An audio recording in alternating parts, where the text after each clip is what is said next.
Hi, this is Maureen with Moose Training. I'd like to welcome you back to our QuickBooks Online video training. In this video, we'll be walking through the steps of entering and paying a bill. Here we are in Jefferson Moose Lodge 9999's QuickBooks Online dashboard. So the administrator of this lodge just received a bill from a vendor and he would like to get it paid.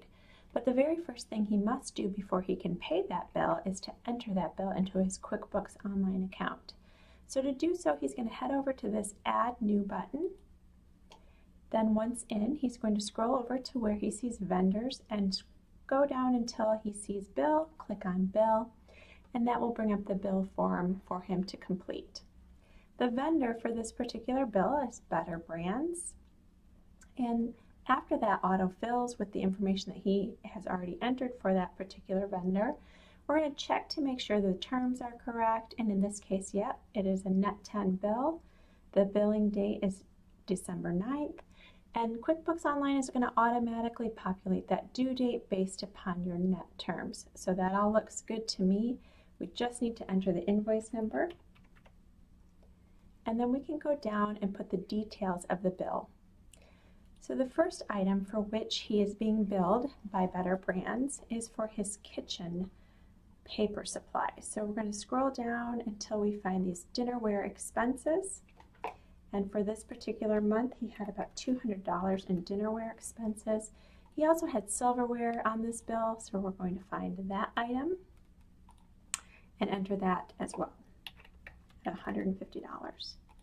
Okay, so $350 is due to this particular vendor. We're just going to check that total, make sure that the items and the total match what was on the invoice presented to the administrator.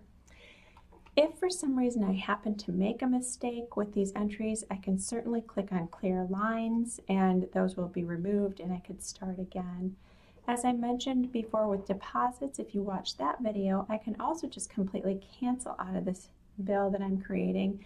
It will double check with me and make sure that I really do want to leave without saving. If you do, you just click cancel. Or you can clear everything that's in here. Maybe you picked up the wrong bill and entered all of the wrong information. You can click clear and it will remove everything in there and you can start from scratch. You may also make this a recurring transaction. If this is a bill you are paying to Better Brands every month, that might be a great idea. And remember, recurring transactions are what were formerly known as memorized transaction in QuickBooks Desktop. I don't need to cancel, clear, or make this recurring, so I just want to go ahead and save this bill. So I'm going to click on either save, or if I take a look at this down arrow over here, I have the option to say save and new or save and close. So I actually want to save and close out of the bill entry, so I will choose save and close. It takes me back to my dashboard where I can see that that bill 12456 has been saved. Now the administrator wants to go ahead and make payment. Again, he's going to head to that Add New button, go over to Vendors again, and this time instead of choosing Bill, he's going to choose to Pay a Bill. After clicking on Pay Bills, it takes me right to this screen where you should see a list of every bill that is due.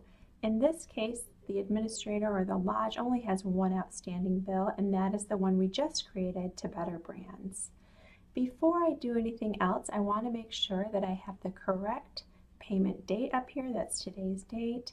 If you need to post date it, certainly you can click on the calendar and do so. And then we want to check this starting check number for accuracy. This is correct. This is going to be check number 17, and I can choose to say that I want to print it later.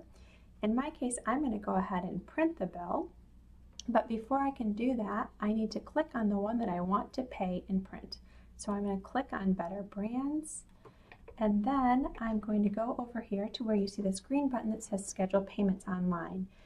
In this case, we are not doing an online payment, so we want to access this down caret to see what our other options are. When we click there, we can see that the option is to save, save and print, or save and close. And in our case, we're going to go ahead and say save and print. I'll click on that. And it lets me know that one bill has been marked as paid. And the very first time you go in to print a check, it's going to bring up this option for you to print a sample, which is a really great idea to make sure that everything is lining up properly. If you don't wish to continue the setup, you can skip over this or just click on yes, I'm finished with setup, and then preview the check.